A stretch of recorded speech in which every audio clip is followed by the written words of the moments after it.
Good morning, everybody. How are you doing out there? So I'm using some Shaman Oracle cards this morning for collective reading for you all. Aren't they coming out? 2 already, so let's just get going.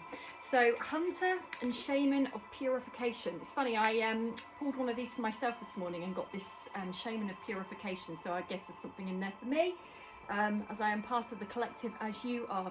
So the purification is not just the body, it's of the mind, and it can be mindsets. Mindset.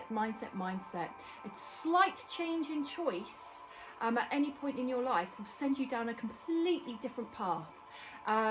It's quite scary in a way, isn't it? A tiny little shift in perspective and your whole path changes and everything that you then go and live. And that's the difference between fate and destiny. So fate is something that occurs if we're giving into fears or conditioned responses or not doing our homework on ourselves. We're in a limited mindset, so we go with fate, where we might have a lot more lessons to learn. So when we go with destiny, we're doing the work and all the right paths open up, and it actually saves us a lot of time. It saves a lot of time to do the work. People often think they haven't got time to do their inner work. It creates more problems if you don't. Boundaries of the ancestors. So that's being aware that you do have spiritual guidance. We all have spiritual ancestors, all of us. We all have passed over loved ones for millennia that will come through and try to guide you in your life to change the patterns of the generational karma, the generational trauma, so that somebody in the family, often the black sheep, is kind of called upon to make different choices to what the rest of the family would do in order to change the pathways going forward for future generations.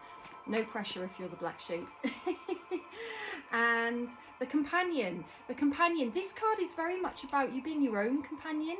It's okay to be a solo journeyer through life. You can go through your life solo. You meet people along the way, you have connections, you have relationships, but being your own companion is that you are more reliant on yourself on all the different levels that you can be than you are on others. It's a healthier way to be. The art of detachment is that we're born alone, we die alone, we fill up our lives in between with people, but they're not going to be coming with us at the end.